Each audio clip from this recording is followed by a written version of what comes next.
Salve, salve pessoal, tudo bem com vocês? E hoje vamos aos livros de Êxodo da Bíblia Sagrada, para fazer a análise, a crítica de um dos melhores filmes de animação de todos os tempos. Vamos falar hoje sobre O Príncipe do Egito, filme de 1998, um clássico da sessão da tarde. Você gosta? Você gostou do filme? Você lembra da exibição aí várias e várias vezes nos dias religiosos, nos feriados religiosos ali na Globo? E eu confesso que reassisti o filme e ainda é o mesmo carinho, é o mesmo aplauso, o mesmo sentimento sobre uma das melhores adaptações da Bíblia. E olhe que é uma animação onde a gente acha que é para criança. Esse filme é o segundo filme da DreamWorks, a empresa lá que fundou nos anos 90 com Steven Spielberg e outros acionistas. E eu confesso a vocês que eles queriam realmente tentar ali bater a Disney aí, que mantinha-se, entre aspas, um monopólio com a animação. E entramos agora na análise já sobre a animação, que é um espetáculo. É um espetáculo. Se você assistiu nos anos 90, anos 2000 e assiste em 2026 e demais 2020, ainda é um trabalho muito perfeccionista. A animação é um material muito incrível, mescla ali em alguns momentos o 3D e ainda para a época tá intocável.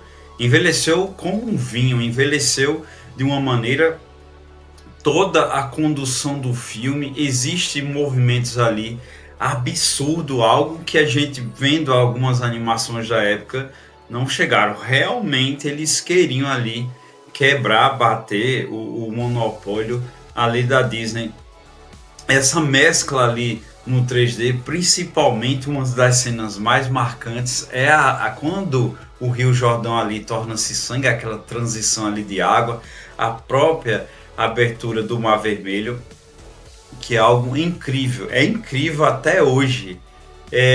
Sombreamento, fluidez, tudo ok, mas realmente a condução da animação, por ainda ser dos anos 90, ainda é incrível. Existe cenas paradas ali que dá para fazer um wallpaper, aqueles hieróglifos belíssimos lá do Egito também são muito bem feitos, muito bem conduzidos. Para vocês terem ideia, a produção desse filme é tão ambiciosa que teve ali a voz de Moisés no original, o Val Kilmer, o nosso saudoso Val Kilmer, teve Sandra Bullock, teve Michelle Pfeiffer, foram ótimos dubladores ali perante aos personagens, onde temos, como já falamos aqui, o livro de Êxodo, o livro ali, a história de Moisés, já contada várias vezes ali no cinema, em outras mídias, já teve até novela aqui no Brasil.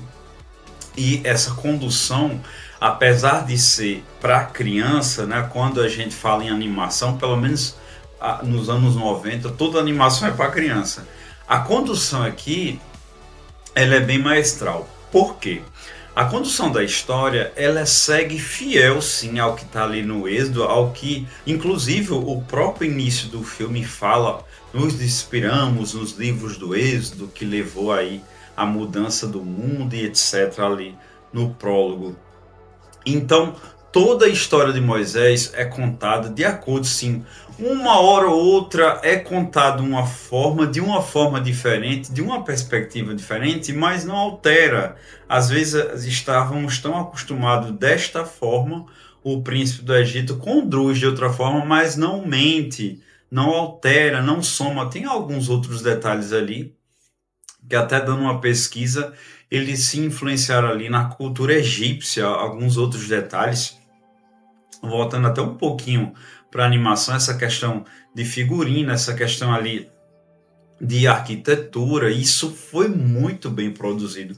Entra ali nessa questão de animação, algo que a gente já tinha visto em outros filmes. Você que consome outros filmes bíblicos, foi feito realmente uma pesquisa absurda daquela época dos faraós, penteados E um outro detalhe que eu vou dizer aqui daqui a pouco. Então, temos a mesma condução, temos um ótimo ritmo e algumas coisas são amenizadas. A gente está falando de escravidão, a gente está falando de morte ali dos primogênitos.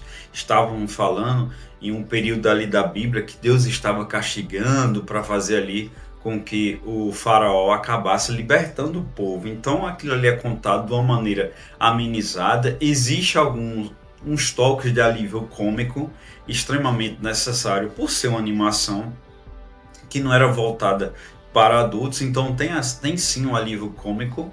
E aí conduzimos para a trilha sonora e efeitos sonoros, onde já pego essa deixa aí da questão da amenização. Temos ali alguns conflitos, temos ali alguns desenvolvimentos mais que consideramos pesado para a classificação etária do filme. E vem ali a questão do humor, do escapismo, para que aquilo ali diminua a carga. Então, a questão da trilha sonora, eu assisti dublado, creio que marcou vocês dublado, eu não sei se marcou, porque realmente dublado eu não gostei. Então, eu não consegui ver ali em inglês. Mas, para mim, existe essa quebra. Para mim, eu digo para mim, porque realmente está tendo essa carga e há essa quebra com a música. Então, as músicas são emocionantes. Em outra oportunidade eu vi elas em inglês, algumas delas são emocionantes. Tem alguns arranjos em algumas canções que realmente foi feito um trabalho de pesquisa da própria cultura hebraica, da própria cultura egípcia. E aí entramos, que eu também não sabia isso em pesquisa e na estruturação aqui do roteiro, o Hans Zimmer, olha isso, o Hans Zimmer ali trabalhou com animação sobre essa questão de efeitos sonoros, sobre essa questão, como eu já falei aqui, de algumas músicas que lembram a cultura hebraica. Eu que estudo teologia e que estudava, então a gente tem ali músicas que são hebraicas, que a gente vê que são arranjos de lá. A gente também tem esses arranjos egípcios, que eu também conheço a cultura egípcia. Então realmente foi um trabalho de pesquisa assim, para uma animação, para ser para a criança, novamente aqui batendo na tecla, é um material incrível. Agora, sobre a questão das músicas, na minha opinião, há essa quebra, porque tem essa carga e ela acaba ali. E dublado também não desceu. Agora, a questão de efeito sonoro é um capítulo à parte. Hans Zimmer realmente botou assim para descer mesmo em relação ao material. E vamos a um dos pontos peculiares do filme. Vamos ali a um ponto que marcou muito, até questionou, e até eu me questionei novamente ali em pesquisa, preparando aqui o roteiro, sobre essa questão da etnia dos personagens. Todos os filmes bíblicos, todos aqueles materiais que a gente viu em minissérie, a maioria do elenco é branca. A gente fala aí de uma sociedade branca, enfim, todo aquele discurso que a gente já tem sobre o padrão de Hollywood da época. Então, até mesmo hoje, se a gente fizer um filme bíblico, eu acredito que não vai ser predominante a cor branca. Acredito que até mesmo por uma própria exigência de mercado. Mas, por um estudo, por um trabalho de pesquisa, os egípcios não eram tão brancos assim. E muito menos os hebreus. A gente estava falando ali em regiões do Oriente Médio, a gente estava falando ali em regiões ali onde tinha a predominância bem maior do sol, até a questão própria da pele, adaptar-se ali com a melanina e etc. Então, colocar os personagens negros ou de pele escura é uma das maiores peculiaridades do filme em uma época onde tinha a predominância da cor branca e estamos falando de uma animação.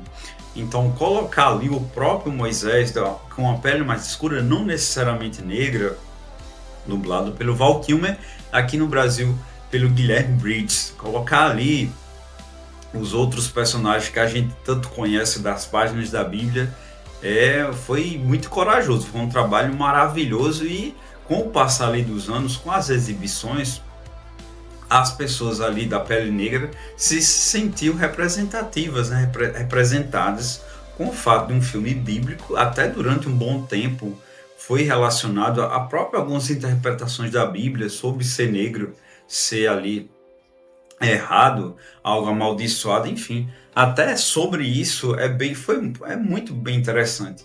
Sobre um coração, sobre um detalhe que ele é muito bem trabalhado e eu confesso que só não é mais trabalhado do que com os 10 mandamentos ali do Cecil DeMille, é a relação ali do faraó. É muito bem trabalhado. Na verdade, todos os personagens são bem trabalhados, principalmente o núcleo principal ali. Tem as histórias paralelas, as histórias secundárias que se tem na própria escrita do Êxodo, e aqui o núcleo do faraó com o Moisés é perfeito. Ele perde, na minha opinião, para a lei dos 10 mandamentos, até mesmo porque os 10 mandamentos tem aquele romance, tem algo além do Egito. Isso depois a gente, quando for analisar os 10 mandamentos, a gente fala desse ponto e até coloca em relação aí ao príncipe do Egito, essa relação deles ali, quando eles eram jovens, e isso é muito bem trabalhado ali quando eles eram jovens, porque você fica bem imersivo. Então tem-se ali aquela passagem de tempo e quando Moisés vem para libertar o povo e toda aquela barganha, toda aquela conversa, então é muito bem trabalhado mesmo. É um filme quase perfeito, né? É uma obra-prima, uma obra-prima linda. Na minha opinião, só vem essas questões aí, esses pontos que eu já falei sobre aqui. O Príncipe do Egito é uma obra-prima. O Príncipe do Egito é uma ótima animação, envelheceu aí como um vinho, tem mensagens ali que vão durar milênios sobre o que a Torá, o que a Bíblia fala, sendo você cristão, sendo você ou não, você sendo até sem crença, é uma mensagem bem emocionante, há até um respeito ali dos envolvimentos quando Moisés fala com Deus, e o filme, ele é esperançoso por ser uma animação, mas a gente sabe de todos os conflitos ainda que o povo hebreu teve. Assistam novamente, refresca a memória, vê se isso tudo, mas eu confesso a vocês que na minha opinião sim. É sobre isso, leiam o Êxodo ou assistam o Príncipe do Egito, porque ele é muito bom. Eu vou ficando por aqui, muito obrigado e até mais.